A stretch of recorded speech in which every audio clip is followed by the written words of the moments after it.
Big Boss 8 infinity of fun and emotions. ఒక small request and వీడియోలోకి వెళ్ళిపోతున్నా. Video చూసి ఆదరిస్తున్నారు అలాగే నా ఛానల్ సబ్స్క్రైబ్ చేసి నన్ను సపోర్ట్ చేయండి ప్లీజ్. వీడియోలోకి వెళ్ళిపోదాం. బిగ్ బాస్ హౌస్ నుంచి మనం ఊహించినట్టే సోనియా అక్క ఎలిమినేట్ అయ్యి బయటకు వచ్చేసింది. కానీ ఈమె మీద ఇంత వ్యతిరేకత ఎందుకు వచ్చింది, ఇంత ద్వేషం ఎందుకు వచ్చింది? కొన్ని వారాల బట్టే బయట జనాలు సోనియా ఎలిమినేటెడ్ అని ట్రోలింగ్ ఒక రేంజ్లో చేస్తున్నారు. ఆమె బయటకు వచ్చిన తర్వాత ట్రోలింగ్ అయితే నెక్స్ట్ లెవెల్కి వెళ్ళిపోయింది అనమాట. అన్ని యూట్యూబ్ ఛానల్స్ ట్రోలింగ్తో పగిలిపోతున్నాయి. యూట్యూబ్ ఓపెన్ చేస్తే ఇదే ట్రోలింగ్ అనమాట, సోనియా ట్రోలింగ్. ఎందుకు ఇంత వ్యతిరేకత? ఇంకా కొంతమంది అయితే నాగార్జున దండం పెట్టి, అయ్యా నువ్వు దేవుడు అయ్యా, మమ్మల్ని కాపాడావయ్యా అంటే ఇంత ఘోరమైన ద్వేషం ఎందుకు వచ్చింది? ఇవి పక్కన పెడితే లోపల బిగ్ బాస్ హౌస్ లోపల తన పక్క నుండి తనతో తిరిగిన వాళ్ళు కూడా ఎంత ద్వేషించుకున్నారు, ఎంత వ్యతిరేకించారు. లాస్ట్ మినిట్లో ఆమెను కాపాడే అవకాశం వచ్చినా మణికంఠను సేవ్ చేశారంటే 90% పీపుల్ మణికంఠ వైపు మూవ్ అయ్యారు. 2-3 మాత్రమే సోనియా వైపు నిలబడ్డారు. అంటే ఎంత ద్వేషం, ఎంత వ్యతిరేకత ఈ అమ్మాయి మీద. అసలే ఈ అమ్మాయి చేసిన తప్పేంటి అని విశ్లేషిస్తే ఈ అమ్మాయి చేసిన తప్పు ఒకటండి, నోరు జారడము, నోరు అదుపులో పెట్టుకోకపోవడము. అబ్బాయి ఏ తప్పు చేశాడో నోరు అదుపులో పెట్టుకోకుండా అదే తప్పు సోనియా అక్క కూడా చేసింది.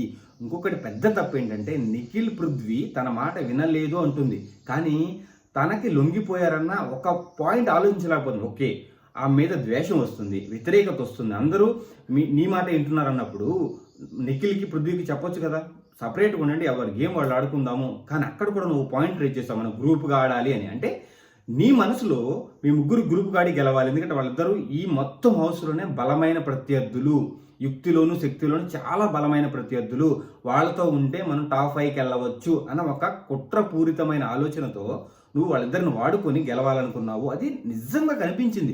ఓకే, నువ్వు నిజంగానే ప్యూర్ అనుకో, ఆ పాయింట్ 2-3 వీక్స్ బట్టి ఇదే డిస్కషన్ జరుగుతుంది కదా. జరుగుతున్నప్పుడు నువ్వు ఎందుకు ఈ పాయింట్ రైజ్ చేసి వాళ్ళిద్దరిని వారించి మీరు గేమ్ ఆడండి, నాతో ఎక్కువ డిస్కషన్స్ పెట్టకండి, నాతో ఎమోషనల్ బాండ్ పెంచుకోకండి, అది మీకు ఎఫెక్ట్ అవుతుంది, వాళ్ళ మంచి గురించి తెలిసినప్పుడు అది ఎఫెక్ట్ అవుతుంది ఎందుకు చెప్పాలా నువ్వు? అంటే నీలో నీ ఆలోచనల్లో ఏదో తప్పు ఉంది కాబట్టి. అంటే ఒక్కళ్ళంటే అనుకోవచ్చు, ప్రతి ఒక్కళ్ళు నేను నెగిటివ్గా ఆలోచించి, అంటే నిఖిల్ పృథ్వీ ఎంత ట్రై చేసి అంటే దాన్ని మ్యానిపులేట్ చేసి మంచిగా చెప్పాలని ట్రై చేసినా మిగతా జనాలు నమ్మలేదు.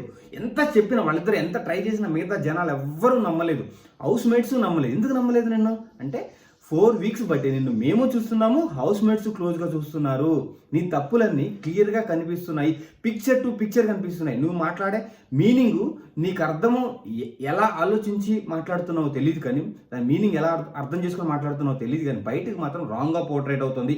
అది తెలిసినప్పుడు కూడా నిన్ను నువ్వు వారించుకోలేదు, పక్కన వాళ్ళని వారించలేదు. అది పెద్ద తప్పు, నువ్వు బయటికి వెళ్ళిపోవడానికి పెద్ద రీజన్. సోనియా ఫ్యాన్స్ కూడా అంటే ఫీల్ అయినా కానీ ఆమె చేసిన తప్పులు ఆమెను బయటకు పంపించాయన్నమాట.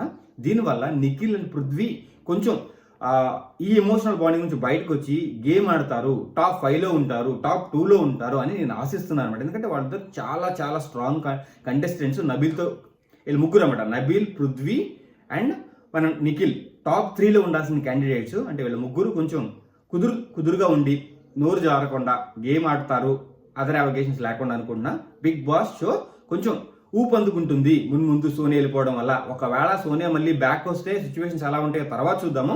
బట్ ఎప్పటికైతే హౌస్ హార్మోనీ బాగా ఉండి మంచిగా ముందుకెళ్తుంది అనుకుంటున్నా. చూద్దాం ఏం జరగబోతుందో. Thank you Srini, signing off, bye.